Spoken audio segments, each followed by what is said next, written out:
Hello students, हमने permutation and combination की exercise 7.1 and 7.2 को कंप्लीट कर लिया था। इस वीडियो में हम क्लास 11th की एक्सरसाइज 7.3 के question number 1 to question number 5 तक सॉल्व करेंगे। चलिए सॉल्व करते हैं क्वेश्चन नंबर 1।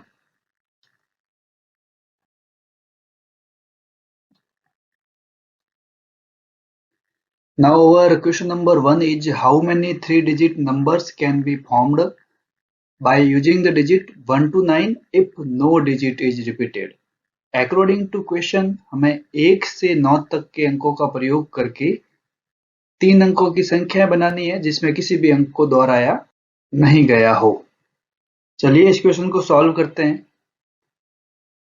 हमें पता है कि हमें 1 से 9 तक कुल 9 अंक दे रखे हैं। हम 9 अंकों में से हमें 3 अंकों का चयन करना है। तो हमारे पास प्रथम प्लेस के लिए टोटल 9 डिजिट्स रहेंगे। प्रथम प्लेस पर 9 डिजिट लेने के बाद जब अंकों का दोहरान नहीं कर रहे हैं, रिपीटेशन नॉट अलाउड है,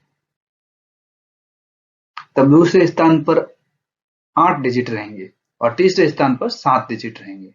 तो total by fundamental principle of counting हम कह सकते हैं कि 9 into 8 into 7 equal to 504 numbers. हम 9 में से 3 अंक लेकर टोटल 504 नंबर्स बना सकते हैं।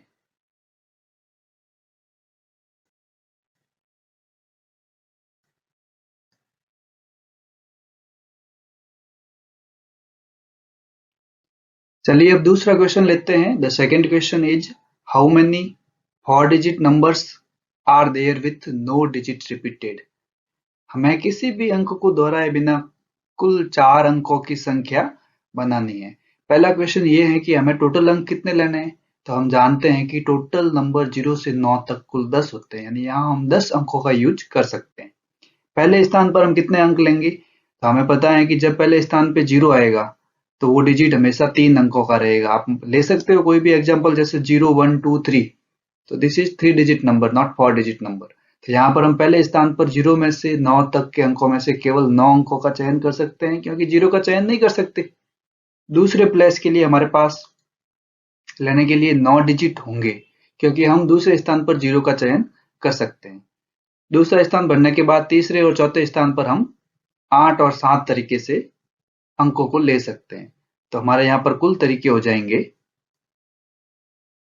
Bye fundamental principle of counting 9 into 9 into 8 into 7।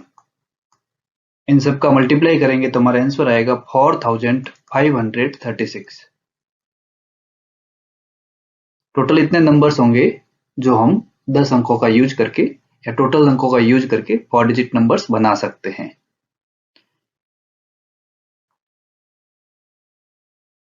Now our question number 3 is how many 3-digit even numbers can be made using the digit 1, 2, 3, 4, 6 and 7 if no digit is repeated।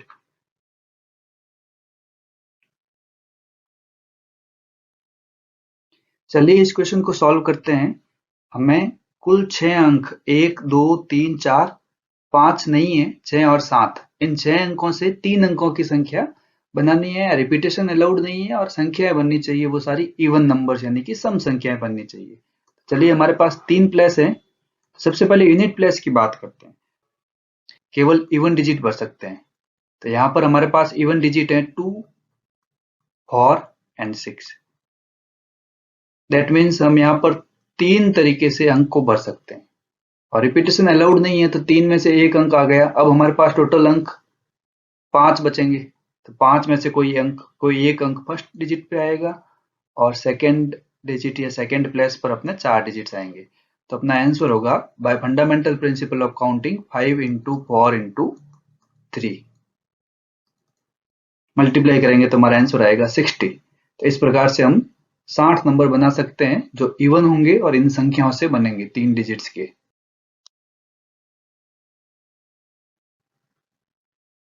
Now our question number 4 is find the number of 4-digit numbers that can be formed using the digit 1, 2, 3, 4, 5. If no digit is repeated, how many of these will be even? इस question में हमें 2 प्रश्न पूछे गए हैं। तो पहले question में तो इसने पूछा है कि हम 1, 2, 3, 4, 5 इन 5 अंकों का प्रयोग करके 4 अंकों की कितनी संख्याएं बना सकते हैं और हमें अंकों का रिपीटेशन नहीं करना है। दूसरे प्रश्न में इसने पूछा है कि इन 4 अंकों की हम कितनी सम संख्याएं बना सकते हैं।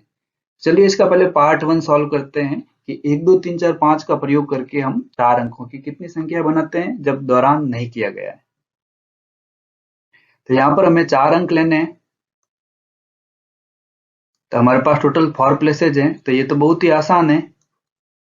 हम पहले प्लेस पर 5 में से कोई भी एक डिजिट ले सकते हैं। सेकंड प्लेस पर हमारे पास लेने के लिए 4 पॉसिबिलिटीज होगी और थर्ड प्लेस पर 3 एंड फोर्थ प्लेस पर 2 पॉसिबिलिटीज होगी। अब bye fundamental principle of counting इनका मल्टीप्लाई करें तो 5 इंटू 4 इंटू 3 इंटू 2 हमारा आंसर हो जाएगा 120। इस प्रकार हम अगर 1 2 3 4 5 इन 5 डिजिट से अगर 4 डिजिट नंबर्स बनाएंगे तो हमारे पास 120 नंबर्स बनेंगे। चलिए अब इस क्वेश्चन का पार्ट 2 लेते हैं। पार्ट 2 में भी हमें 4 अंकों की संख्या बनानी है, लेकिन अब बनने वाली सारी संख्याएं सम संख्याएं होनी चाहिए। चलिए इस क्वेश्चन को सॉल्व करते हैं। इस क्वेश्चन में भी हमारे पास टोटल 4 प्लेसेज हैं और हमें संख्याएं सम संख्याएं बनानी है। तो हम यूनिट प्लेस पर केवल इवन नंबर ले सकते हैं और हमारे पास इवन नंबर है 2 एंड 4, यानी कि मैं यूनिट प्लेस पर केवल 2 डिजिट्स ले सकता हूं और रिपीटेशन अलाउड नहीं है। तो 2 में से जब कोई एक डिजिट यहां आ जाएगा तब मेरे पास टोटल 4 डिजिट बचेंगे। तो 4 में से मैं पहले स्थान पर 4 डिजिट ले सकता हूं, सेकंड पर थर्ड एंड थर्ड पर 2 डिजिट्स ले सकता हूं। तो bye fundamental principle of counting में इनका मल्टीप्लाई करूं तो 4 इंटू 3 इंटू 2 इंटू 2 इनका मल्टीप्लाई हो जाएगा